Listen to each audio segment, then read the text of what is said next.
வணக்கம். இந்திய நேரப்படி மதியம் 1:30 மணி செய்திகள். முதலில் தலைப்புச் செய்திகளை காணலாம். ஐநா அமைதி படையில் 2,90,000 இந்திய வீரர்கள் பங்கேற்றுள்ளதாக ராஜ்நாத் சிங் பெருமிதம். அமைதி காக்கும் பணி ராணுவ நடவடிக்கையை விட மேலானது, பொறுப்புணர்வு மிக்கது என்று பேச்சு. கூகுள், அதானி நிறுவனங்கள் இணைந்து விசாகப்பட்டினத்தில் நாட்டின் மிகப்பெரிய தரவு மையம் அமைப்பதாக அறிவிப்பு. தரவு மையம் அமைக்க $1,500 கோடி முதலீடு செய்ய உள்ளதாக கூகுள் நிறுவனம் தகவல். RSS அமைப்பினர் செல்பேசியில் மிரட்டுவதாக கர்நாடக அமைச்சர் பிரியங்க் கார்கே குற்றச்சாட்டு. அச்சுறுத்தியும் அவமதித்தும் தன்னை அமைதியாக்கிவிட முடியாது என்று எச்சரிக்கை. பீகார் தேர்தலில் விளம்பரங்களுக்கு முன்கூட்டி சான்று பெற வேண்டும் என தேர்தல் ஆணையம் அறிவிப்பு. விளம்பரங்களை ஊடக சான்றளிப்பு மற்றும் கண்காணிப்பு குழுவிடம் காட்ட வேண்டும் என்று அறிவுறுத்தல். ஹரியானாவில் IPS அதிகாரி பூரன் குமாரின் குடும்பத்தினரை சந்தித்து ஆறுதல் கூறினார் ராகுல் காந்தி. நாடெங்கும் அரசு பணியில் உள்ள தலித் சகோதர சகோதரிகளுக்கு பாகுபாடு காட்டப்படுவதாகவும் குற்றச்சாட்டு. மேற்கிந்திய தீவுகள் அணிக்கு எதிரான 2வது கிரிக்கெட் டெஸ்ட் போட்டியில் இந்திய அணி வெற்றி. 2 போட்டிகள் கொண்ட தொடரையும் வென்று சாதனை.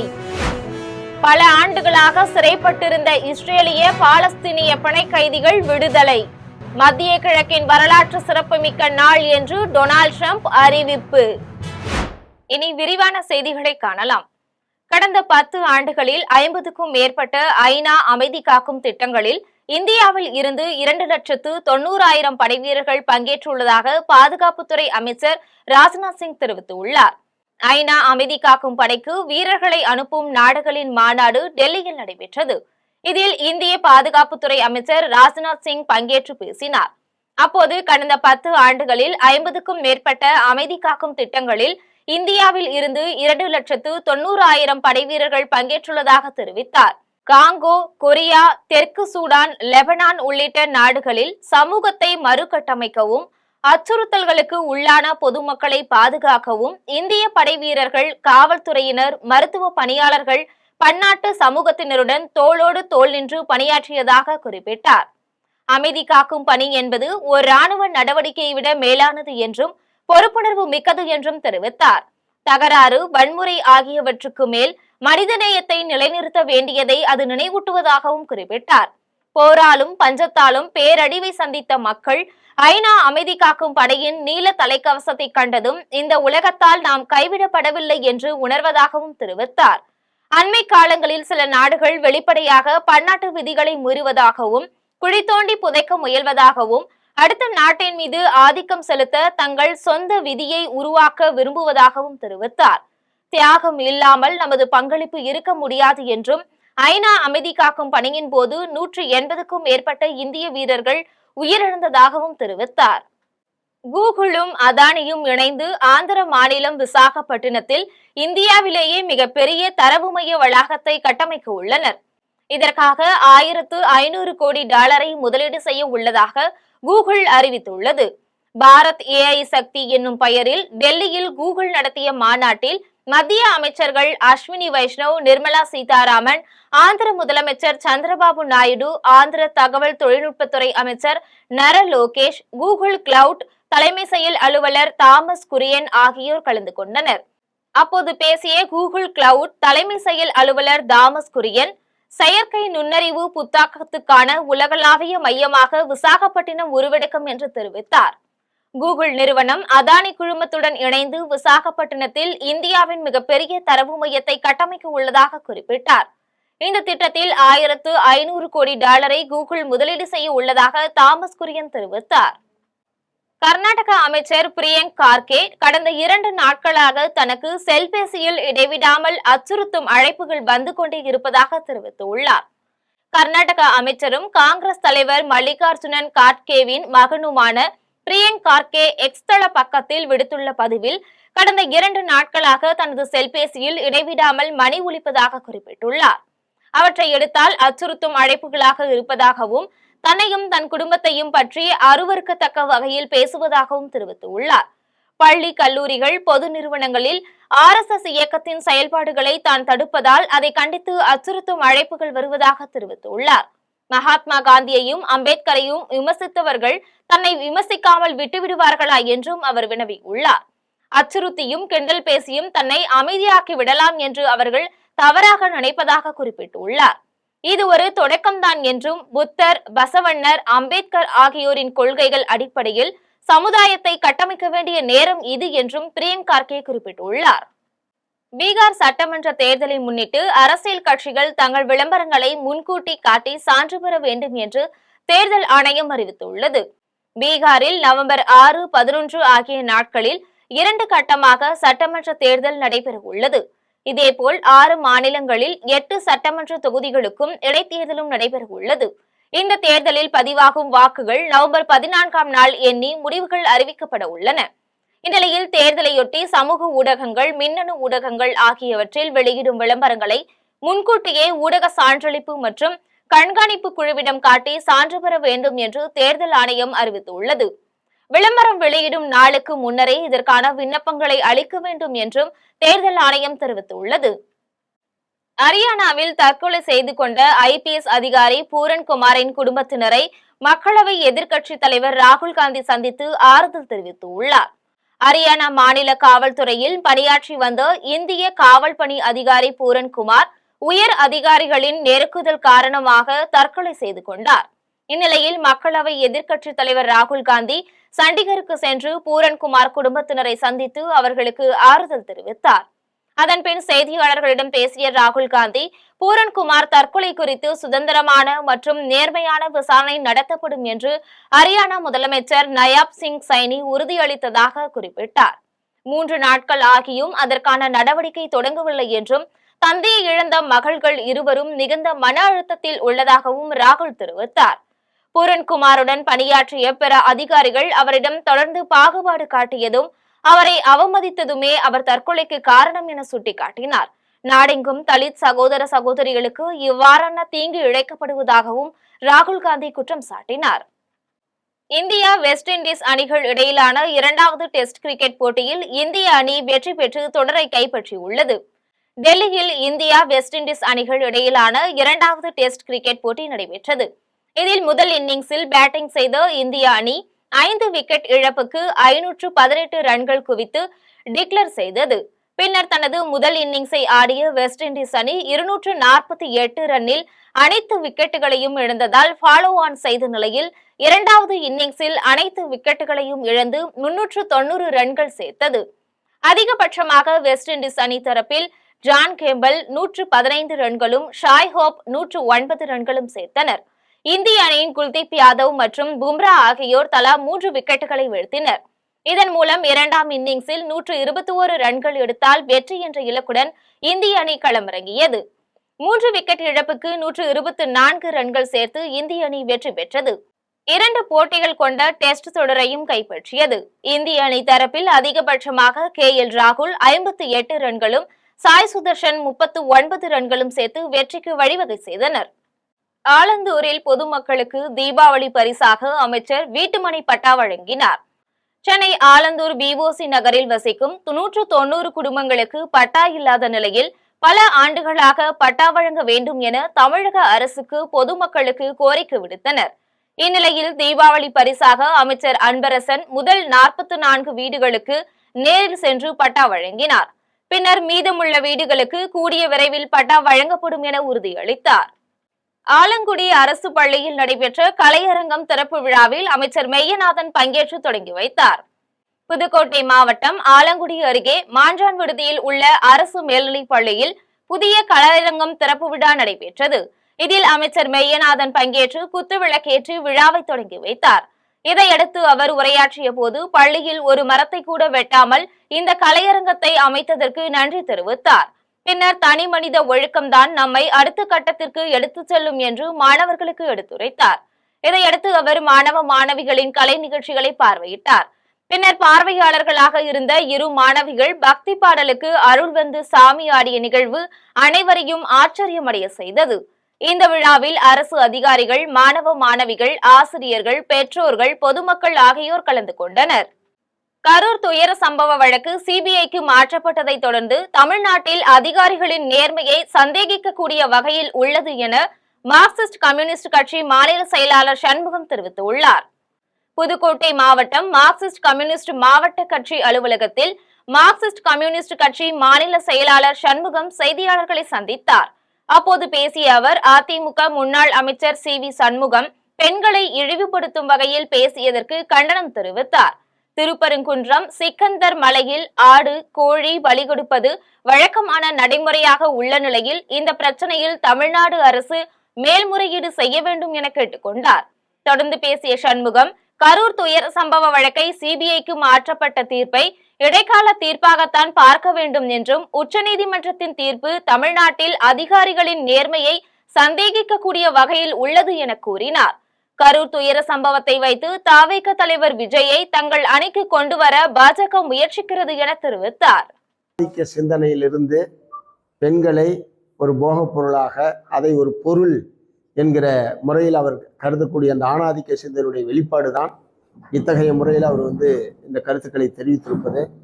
அவர் பாராளுமன்ற உறுப்பினர் இப்படி பேசுவது என்பது எல்லோருமே கண்டிக்க வேண்டிய ஒரு விஷயம்.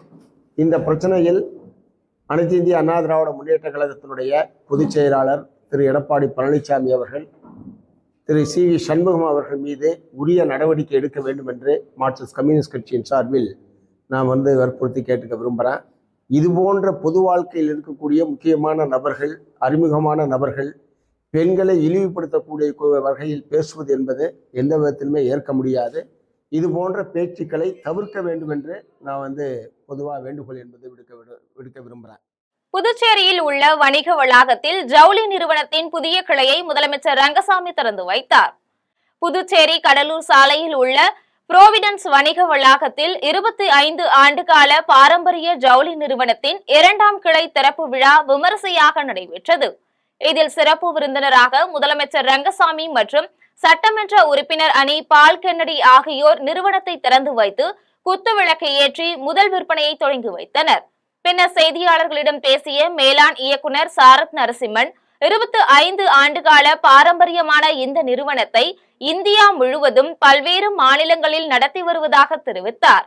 மேலும் ஆண்களுக்கான தரமான உடைகளை குறைந்த விலையில் வழங்கி வருவதால் புதுச்சேரி மக்கள் இதனை பயன்படுத்திக் கொள்ளலாம் என்றும் பண்டிகை காலங்களில் பல்வேறு சலுகைகள் வழங்கப்படும் என்றும் தெரிவித்தார்.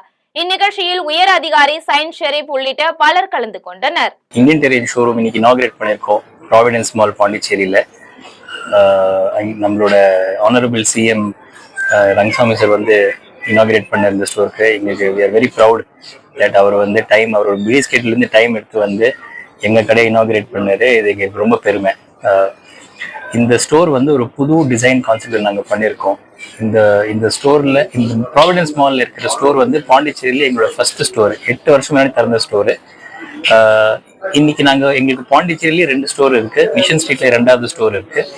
அண்ட் தமிழ்நாடுல 55 ஸ்டோர் இருக்கு டோட்டலாவே. இந்த பிராண்ட் இது எங்களோட 25th இயர்.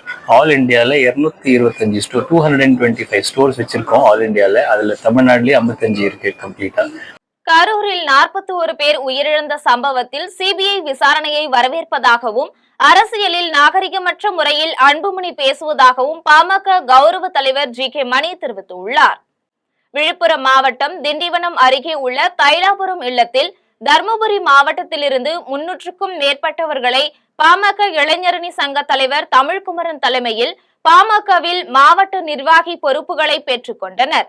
தொடர்ந்து செய்தியாளர்களை சந்தித்த பாமக கௌரவ தலைவர் ஜி.கே. மணி பேசிய போது, ராமதாஸ் ஐசியூவில் இல்லை என்றும், இன்னும் சொல்ல போனால் ஆஞ்சியோகிராம் செய்யும் போது கூட அவருக்கு மயக்க மருந்து செலுத்தவில்லை என்றும் தெரிவித்தார். தலைவர் ராமதாஸ் தமிழ்நாட்டில் மட்டுமல்ல பிற மாநில தலைவர்களும் தேசிய தலைவர்களும் நலம் விசாரித்ததாகவும், வர முடியாதவர்கள் கைபேசியில் நலம் விசாரித்ததாகவும் கூறினார். தொடர்ந்து பேசிய ஜி.கே. மணி, யாரையும் மருத்துவமனைக்கு ராமதாஸை பார்க்கும்படி வற்புறுத்தவில்லை என்றும், இது அன்புமணி கூறும் அபாண்டமான பொய் எனவும் தெரிவித்துள்ளார். மேலும் அரசியல் நாகரிகமின்றி அன்புமணி பேசி வருவதாகவும் ஜி.கே. மணி விமர்சித்துள்ளார். கரூரில் 41 பேர் மனித உயிர்கள் உயிரிழந்தது விலைமதிக்க முடியாதது. இச்சம்பவத்தில் உண்மையான நீதி விசாரணை வேண்டும். சிபிஐ விசாரணை வரவேற்பதாக பாமக கௌரவ தலைவர் ஜி.கே. மணி தெரிவித்துள்ளார். அதனால பார்க்க முடியல அப்படின்ற மாதிரி அவர் சொல்லுகிறாரு. அவர் உடல்நிலையம் இல்ல, இன்னும் சொல்ல போனா ஆஞ்சியோகிராம் பண்ணும் பொழுது கூட ஐயாவுக்கு மயக்க மருந்துலாம் கொடுக்கல. மயக்க மருந்து கொடுக்காதான் பண்ணியிருக்காரு. எனக்கு கூட ஆஞ்சியோ பண்ணாங்க, மயக்க மருந்து கொடுக்காங்க. கொஞ்ச நேரத்துள்ள உங்கள் இதயம் எப்படி துடிக்குது பாருங்கன்னு சொல்லி டிவியில் காட்டுறாங்க. இப்படி ஐயா பார்த்துட்டு தான் இருந்திருக்காரு. அதெல்லாம் ஐசியூலாம் இல்லை. அவரை வச்சுக்கிட்டு வந்து தேவையில்லாத வேலை பார்த்துட்டு இருக்கிறாங்க, தொலைச்சிருவேன் அப்படின்ற மாதிரி அன்புமணி ராமதாஸ் சொல்லிக்கிறாருங்க. சரி, இது நல்ல பண்பா? இது அரசியலில் பேசுகிற நாகரிகமான பேச்சா? இது தேவையில்லாத பேச்சு, விரும்பத்தகாத பேச்சு. அப்புறம் இன்னைக்கு 400க்கு மேற்பட்டவர்கள் வந்து ஐயாவால் நியமனம் பெற்றிருக்கிறார்கள். இது மாநில பொறுப்பு, மாவட்ட பொறுப்பு, ஒன்றிய நகர பேரூர் பொறுப்பாளர்லாம் வந்திருக்கிறாங்க. இன்னும் நிறைய வரப்போகிறாங்க. காலையில் நானும் வர நேரமாயிடுச்சு. இன்றைக்கி ஐயா அவர்களால் தொடங்கப்பட்ட நம்முடைய கல்வி கோயில் கல்லூரி வளாகத்தில், இன்னைக்கு சரஸ்வதி சட்டக்கல்லூரி வளாகத்தில் ஏறக்குறைய 25 மாவட்டங்களிலிருந்து 800க்கு மேற்பட்ட மாணவ மாணவிகள், விளையாட்டு வீரர்கள், வீராங்கனைகள்லாம் வந்து பங்கேற்றிருக்கிறார். போதைக்கு எதிராக மதுபான பாட்டில்களின் வேடங்கள் அணிந்து விழிப்புணர்வு மேற்கொண்ட பள்ளி மாணவர்களின் பேரணியை காவல் உதவி ஆணையர் துவக்கி வைத்தார். கோவையில் போதைக்கு எதிராக மற்றும் சாலை பாதுகாப்பு குறித்து பொதுமக்களிடையே விழிப்புணர்வு ஏற்படுத்தும் விதமாக நடைபெற்ற சமூக விழிப்புணர்வு பேரணியில் 500க்கும் மேற்பட்ட பள்ளி மாணவர்கள் கலந்து கொண்டு பேரணியாக சென்றனர். தமிழகத்தில் நாளுக்கு நாள் போதை மற்றும் சாலை விபத்துகளில் உயிரிழப்புகள் அதிகரித்து வருகிறது. இதனை தடுக்கும் பொருட்டு அரசு மற்றும் தனியார் அமைப்புகள் சார்பில் விழிப்புணர்வு மேற்கொள்ளப்பட்டு வருகிறது. கோவை ராமநாதபுரம் பகுதியில் காவல்துறை மற்றும் ட்ரினிட்டி பள்ளி மாணவர்கள் சார்பில் சமூக விழிப்புணர்வு பேரணி நடைபெற்றது. இந்த பேரணியை கோவை மாநகர காவல் உதவி ஆணையர் திருநாவுக்கரசு கொடியசைத்து துவக்கி வைத்தார். இதில் சாலை பாதுகாப்பு, போதையில்லாத தமிழ்நாடு, பெண்களை பாதுகாப்போம், சுற்றுச்சூழலை காப்போம், அமைதியான சமூகத்தை உருவாக்குவோம் உள்ளிட்ட தலைப்புகளில் வேடம் அணிந்து 500க்கும் மேற்பட்ட மாணவர்கள் விழிப்புணர்வு ஏற்படுத்தினர். இந்த பேரணியில் சமூக விழிப்புணர்வு கொண்ட பதாகைகளை கையில் ஏந்தி மாணவர்கள் கோஷங்களை எழுப்பினர். இந்த நிகழ்வின் மூலம் மாணவர்கள் சமூகத்தில் பொறுப்புணர்வுடன் செயல்பட வேண்டும் என்பதையும் மக்களிடையே விழிப்புணர்வை ஏற்படுத்த வேண்டும் என்பதையும் வலியுறுத்தினர். வள்ளியூரில் வடக்கு ஒன்றிய பொறுப்பாளராக பொறுப்பேற்றுள்ள அலெக்ஸ் தலைவர்கள் சிலைக்கு மாலை அணிவித்து மரியாதை செலுத்தினார். திருநெல்வேலி மாவட்டம் வள்ளியூர் வடக்கு ஒன்றிய பொறுப்பாளராக அலெக்ஸ் பொறுப்பேற்றார். இந்நிலையில் அவர் வள்ளியூரில் உள்ள கர்ம வீரர் காமராஜர், தந்தை பெரியார், நேதாஜி சுபாஷ் சந்திரபோஸ், பசும்பொன் முத்துராமலிங்க தேவர் உள்ளிட்ட தலைவர்களின் உருவ சிலைக்கு மாலை அணிவித்து மரியாதை செலுத்தினார். இந்நிலையில் மாவட்ட கவுன்சிலர் பாஸ்கர், சாந்தி, சுயம்பு ராஜா, மாவட்ட துணை செயலாளர் நம்பி, மேற்கு ஒன்றிய செயலாளர் பெல்சி, பேரூராட்சி தலைவர் ராதாகிருஷ்ணன் ஆகியோர் உடனிருந்தனர். செம்மஞ்சேரியில் உள்ள சத்யபாமா நிகர்நிலை பல்கலைக்கழகத்தில் மிஷன் மௌசம் நகர பரிசோதனை மையம் திறக்கப்பட்டுள்ளது. சென்னை செம்மஞ்சேரியில் உள்ள சத்யபாமா நிகர்நிலை பல்கலைக்கழகத்தில் மிஷன் மௌசம் நகர பரிசோதனை மையத்தை புவியியல் மற்றும் அறிவியல் அமைச்சகத்தின் செயலாளர் ரவிச்சந்திரன் மற்றும் சத்யபாமா நிகர்நிலை பல்கலைக்கழகத்தின் வேந்தர் மரியஜீனா ஜான்சன் ஆகியோர் ரிப்பன் வெட்டி திறந்து வைத்தனர். இந்நிகழ்ச்சியில் சத்யபாமா கல்வி நிறுவனத்துடன் புனே IITM முன் பல்வேறு புரிந்துணர்வு ஒப்பந்தங்கள் கையெழுத்தாகின. இதில் புவியியல் மற்றும் அறிவியல் அமைச்சகத்தின் செயலாளர் ரவிச்சந்திரன் செய்தியாளர்களை சந்தித்து பேசிய போது, சத்யபாமா பல்கலைக்கழகத்துடன் மத்திய அரசும் இணைந்து வானிலை மாற்றம் ஆய்வுக்கான அதிநவீன தொழில்நுட்ப மையம் திறக்கப்பட்டுள்ளது என தெரிவித்தார். இந்த அதிநவீன மையம் மூலம் திடீரென ஏற்படும் மழை, மேக வெடிப்புகள் மற்றும் காலநிலை மாற்றங்கள் நிகழ்வதை கண்காணிக்க முடியும் என்றும் தெரிவித்தார். பிரதமர் மோடியின் இத்திட்டத்தின் கீழ் மிஷன் மௌசம் என்ற தலைப்பில் முதலாவதாக டெல்லியில் ஆரம்பித்துள்ள நிலையில் சென்னையில் சத்யபாமா பல்கலைக்கழகத்தில் இரண்டாவதாக மையத்தை துவக்கி வைத்துள்ளதாக கூறினார். இந்நிகழ்ச்சியில் டாக்டர் சூரிய சந்திரராவ், டாக்டர் தாரா பிரபாகரன், பாலாஜி, ராமகிருஷ்ணன் உட்பட பல முக்கிய நிர்வாகிகள் கலந்து கொண்டனர்.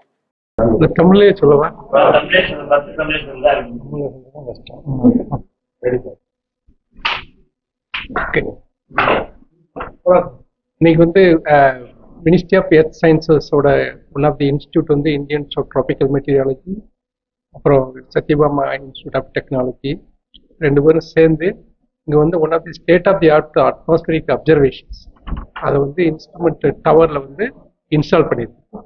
இது மூலமாக வந்து நவீன விண்ட் ப்ரொஃபைல எப்படி இருக்கும், 4 கிலோமீட்டர் வரைக்கும் அப்புறமேல் வந்து கிளவுட் ஹைட் எங்கே இருக்குது, அப்புறம் கிளவுடில் என்னென்ன வாட்டர் ப்ராப்பர்ட்டிஸ் இருக்குது, இது சாலிட் ஸ்டேட்டில் இருக்கா லிக்விட் ஸ்டேட்டில் இருக்கா, எல்லா விதமானதை கண்டுபிடிக்கிறதுக்கு உள்ள இன்ஸ்ட்ருமெண்ட்டு இங்கே இன்ஸ்டால் பண்ணியிருக்கு. இதை ஏன் இன்ஸ்டால் பண்ணியிருக்கு அப்படின்னா, இப்போ வெதர் ஃபோர்காஸ்ட் வந்து இந்த குறிப்பாக இந்த நவீன காலத்தில் வந்து ரொம்ப கயாட்டிக்கான இருக்கு. வந்து சடனாக ரெயின் வருது, சடனாக வந்து ஃப்ளட்டிங் ஆகுது. இதெல்லாம் ஆகுது ஏன் அப்படின்னா, இந்த மாதிரி கடல் பக்கத்தில் இருக்கிற இடத்துல எல்லாம் வந்து வெதர் காலநிலை மாற்றம் வந்து ரொம்ப குயிக்காக நடக்குது. இது வந்து குயிக்காக நடக்கிறது ஏன் நடக்குது, எப்படி நடக்குது அப்படிங்கிறத பற்றி தெரிஞ்சுக்கிறதுக்காக முதல்ல அப்சர்வ் பண்ணிட்டு அந்த தெரிஞ்சதை வந்து மாடலில் வந்து இன்கார்பரேட் பண்ணி அப்புறம் பெட்டராக ப்ரெடிக்ட் பண்ணுறதுக்காக. டெல்லியில் நடைபெற்ற சர்வதேச அளவிலான டேக்வாண்டோ சாம்பியன்ஷிப் போட்டியில் கோவையை சேர்ந்த மாணவர்கள் தங்கம் உட்பட பதக்கங்கள் வென்று அசத்தினர். டெல்லியில் 9 நாட்கள் நடைபெற்ற சர்வதேச அளவிலான டேக்வாண்டோ சாம்பியன்ஷிப் போட்டியில் பல்வேறு நாடுகளிலிருந்து வீரர் வீராங்கனைகள் கலந்து கொண்டனர். இதில் இந்தியா சார்பாக தமிழகத்திலிருந்து கோவை மாவட்ட டேக்வாண்டோ குழுவை சேர்ந்த பள்ளி கல்லூரி மாணவர்கள், பயிற்சியாளர்கள் என 28 பேர் கலந்து கொண்டனர். பின்னர் பூம்சே தனி மற்றும் இரட்டையர், கிரோக்கி, ஸ்பீடு கிக் மற்றும் பிரேக்கிங் ஆகிய பிரிவுகளில் போட்டிகள் நடைபெற்றன. இதைத் தொடர்ந்து போட்டியில் திறமைகளை வெளிப்படுத்திய கோவை மாவட்ட டேக்வாண்டோ குழுவினர் 64 தங்கம், 18 வெள்ளி, 8 வெண்கலம், 90 பதக்கங்கள் ஆகியவற்றை வென்று அசத்தினர். இந்நிலையில் டெல்லியிலிருந்து விமானம் மூலமாக கோவை வந்த குழுவினருக்கு பெற்றோர்கள், டேக்வாண்டோ சங்கத்தினர், பொதுமக்கள் ஆகியோர் மாலை அணிவித்து உற்சாக வரவேற்பு அளித்தனர். இதையடுத்து டேக்வாண்டோ சங்க தலைவர் லட்சுமி நாராயணன், பொதுச் செயலாளர் சிஜு குமார், பயிற்சியாளர் ஆனந்தகுமார் ஆகியோர் பேசிய போது, தமிழகத்தில் நடைபெற்று வரும் முதலமைச்சர் கோப்பையில் டேக்வாண்டோ போட்டியை இணைக்க தமிழக அரசு முன்வர வேண்டும் என வலியுறுத்தினர். மேலும் டேக்வாண்டோ விளையாட்டிற்கு தேவையான மின்சார உபகரணங்களை மாணவர்களுக்கு தமிழக அரசு வழங்க முன்வர வேண்டும் எனவும் கோரிக்கை விடுத்தனர். பார்ட்டிசிபேட் பண்ணியிருந்தாங்க. இதில் வந்து எல்லாருமே பார்த்தீங்கன்னா நல்லா பெர்ஃபார்ம் பண்ணியிருந்தாங்க. இதில் 5 நாடுகள் கலந்துருந்தது. ஸோ இது வந்து குழந்தைகளுக்கு வந்து பார்த்தீங்கன்னா ஒரு மோட்டிவேஷனாக இருந்தது. ஏன்னா அவங்க வந்து ஃபர்ஸ்ட் டைம் இப்போ குக்கிவான் அப்படின்றது பார்த்தீங்கன்னா கொரியாவில் வந்து ஹெட் குவார்ட்டர்ஸாக இருக்குது. ஸோ அவங்க வந்து ஒவ்வொரு கண்ட்ரியில் வந்து இதை கண்டக்ட் பண்ணுறாங்க. இந்த வருஷம் வந்து இந்தியாவில் கண்டக்ட் பண்ணியிருக்கிறாங்க. இது வந்து மாணவர்களுக்கு மத்தியில் பார்த்தீங்கன்னா ஒரு புது எதிர்பார்ப்பை உண்டு பண்ணுச்சு. ஏன்னா திருவண்ணாமலை மாவட்டம் ஆரணி ஏசிஎஸ் நகர பகுதியில் உள்ள பாலாஜி சொக்கலிங்கம் பொறியியல் கல்லூரியில் பட்டமளிப்பு விழா நடைபெற்றது. திருவண்ணாமலை மாவட்டம் ஆரணி ஏசிஎஸ் நகர் பகுதியில் உள்ள பாலாஜி சொக்கலிங்கம் பொறியியல் கல்லூரி, எம்ஜிஆர் பாலிடெக்னிக் கல்லூரி மற்றும் பாலாஜி கல்வியியல் கல்லூரிகள் என 1000 மாணவ மாணவியர்களுக்கு பட்டமளிப்பு விழாவானது ஏசிஎஸ் கல்வி குழுமம் துணைத் தலைவர் அருண்குமார் தலைமையிலும் திருமதி லலிதா லட்சுமி சண்முகம் முன்னிலையில் நடைபெற்றன. மேலும் சிறப்பு அழைப்பாளராக பங்கேற்ற ஆரணி சட்டமன்ற உறுப்பினர் ராமச்சந்திரன், திரைப்பட நடிகரும் இயக்குநருமான பாண்டியராஜன் பங்கேற்று மாணவ மாணவியர்களுக்கு சான்றுகளையும் கோப்பைகளும் வழங்கினார்கள். இதைத் தொடர்ந்து மேடையில் பேசிய பாண்டியராஜன், நான் திரைப்படத்தில் அழுவும் கதாபாத்திரத்தில் கண்களுக்கு கசிவு போட்டுதான் அழுவது போல நடித்தேன். ஆனால் நிஜ வாழ்க்கையில் என் மகன் பட்டம் பெற்றதை நான் கண்டு ஆனந்த கண்ணீர் விட்டு அழுதேன் என்றார். மேலும் பட்டம் பெற்ற மாணவ மாணவியர்கள் தங்களின் சுய உழைப்பில் முதலாளியாக மாறி பலருக்கான வேலை வாய்ப்புகளை கொடுங்கள் என்று அறிவுறுத்தல் கூறினார். தவைகவை பயன்படுத்தி பாஜகவும் அதிமுகவும் அரசியல் நாடகத்தை நடத்துவதாக சிபிஎம் அரசியல் தலைமைக்குழு உறுப்பினர் பாலகிருஷ்ணன் குற்றம் சாட்டியுள்ளார். தஞ்சாவூரில் சிபிஎம் அரசியல் தலைமைக்குழு உறுப்பினர் பாலகிருஷ்ணன் செய்தியாளர்களை சந்தித்தார். அப்போது பேசிய அவர், கரூர் வழக்கை சிபிஐ விசாரிப்பதில் தவறு கிடையாது என்றும் உண்மை குற்றவாளிகள் விரைவில் பிடிபடுவார்கள் என தெரிவித்தார். கரூரில் பாதிக்கப்பட்ட மக்களை சந்தித்து உதவி செய்யாமல் தமிழக வெற்றிக் கழகத்தின் தலைவர் விஜய் அவசரமாக சென்னை சென்றதற்கு கண்டனம் தெரிவித்தார். மேலும் ஒரு அரசியல் கட்சி தலைவர் இவ்வாறு நடந்து கொள்ள மாட்டார்கள் என குற்றம் சாட்டினார். தொடர்ந்து பேசிய பாலகிருஷ்ணன், தாவேகவை பயன்படுத்தி பாஜகவும் அதிமுகவும் தமிழகத்தில் அரசியல் நாடகத்தை நடத்துவதாக கூறினார். இதையடுத்து திமுக அரசு அனைத்து அரசு ஊழியர்களையும் பணி நிரந்தரம் செய்ய வேண்டும் என கேட்டுக்கொண்டார். மேலும் டெல்டா மாவட்டங்களில் நெல் கொள்முதல் மூட்டையின் விலை அதிகரித்துள்ள நிலையில் தமிழக அரசு இதை தடுப்பதற்கு உடனே நடவடிக்கை எடுக்க வேண்டும் என்று வலியுறுத்தினார். தேனி மாவட்டத்தில் உள்ள சோத்துப்பாறை அணையின் நீர்மட்டம் உயர்ந்து வருவதால் விவசாயிகளும் பொதுமக்களும் மகிழ்ச்சி அடைந்துள்ளனர்.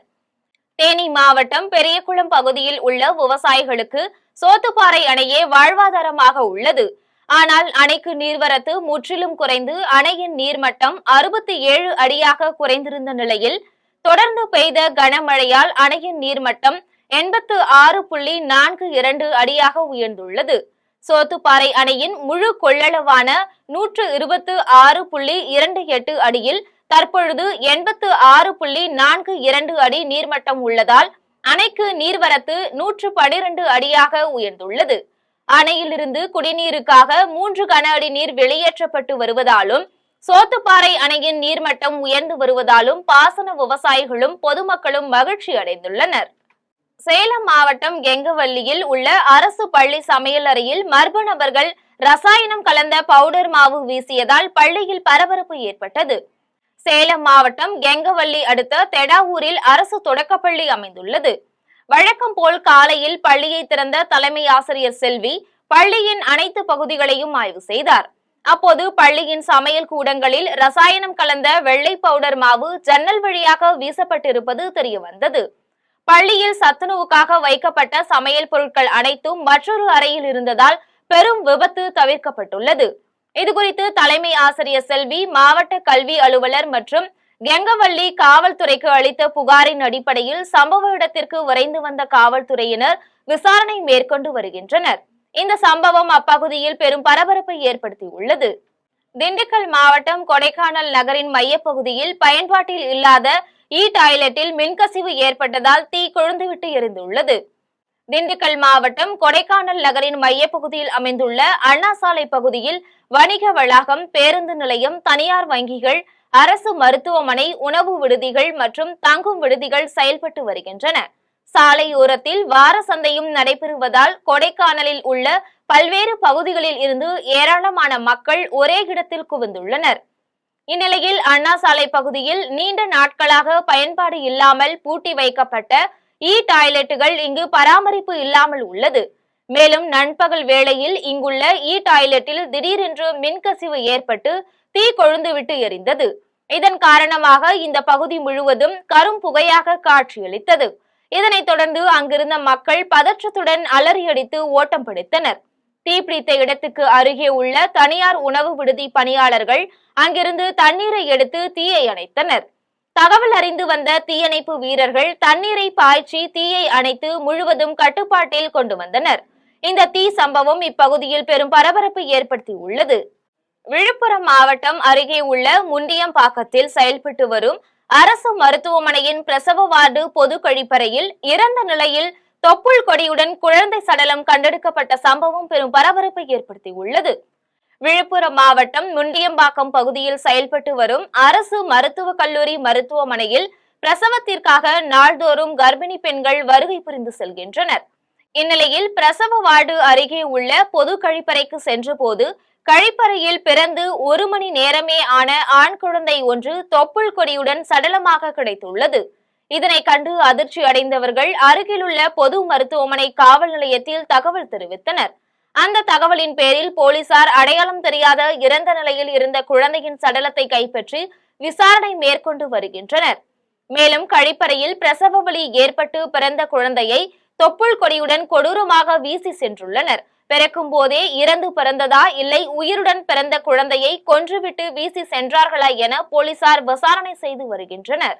திண்டுக்கல் வெள்ள விநாயகர் கோவிலில் இருந்து பெரியார் சிலை வரை சாலையோர வியாபாரிகள் கடைகள் அமைப்பதற்கு அனுமதி மறுக்கப்பட்டுள்ளது.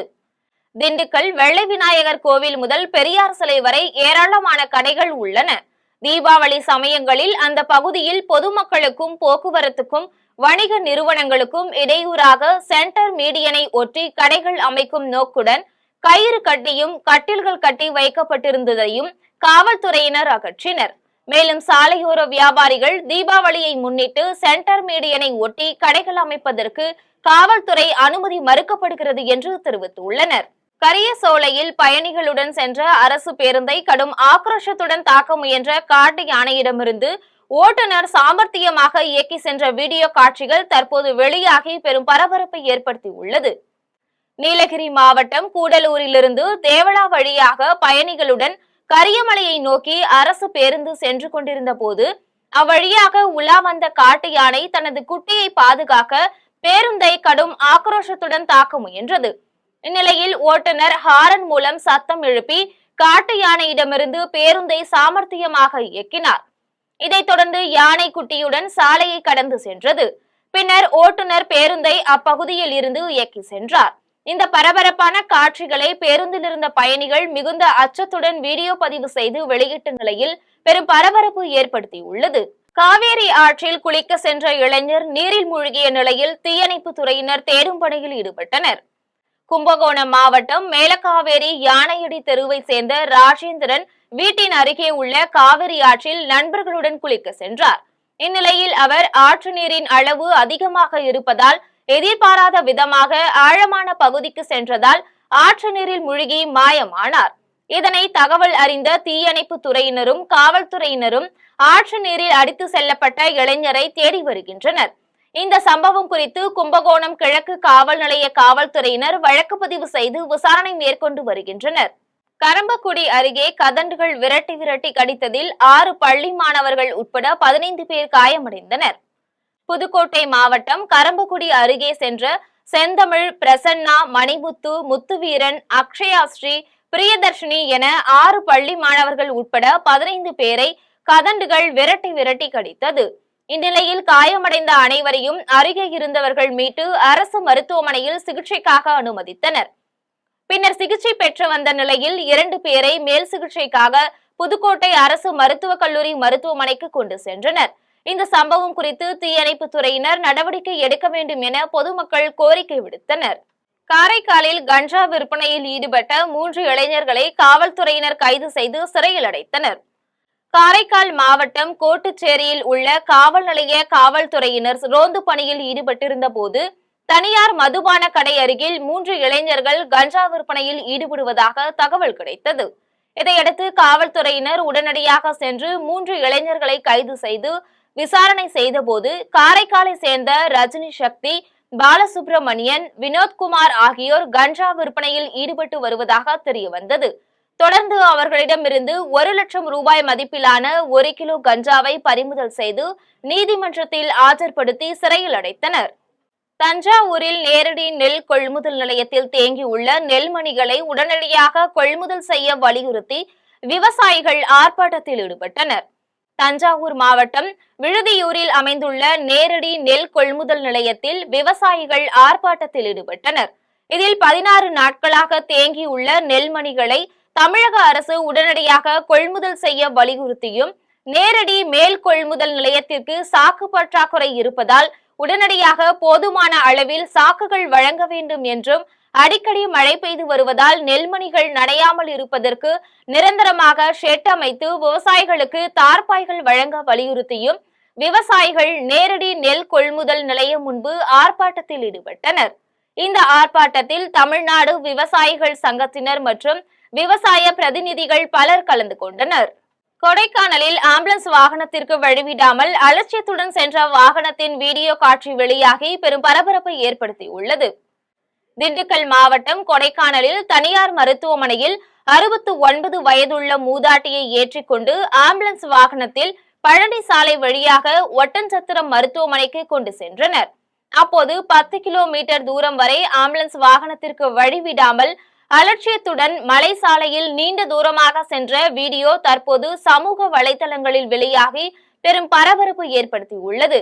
குறிப்பாக ஆம்புலன்ஸ் வாகனத்தில் எச்சரிக்கை ஒலி எழுப்பிய நிலையில் கூட அந்த வாகன ஓட்டுநர் வழிவிடாமல் மலை சாலையில் சென்றதும் குறிப்பிடத்தக்கது. இனி வருவது தங்கம், வெள்ளி விலை மற்றும் பங்குச்சந்தை நிலவரம்.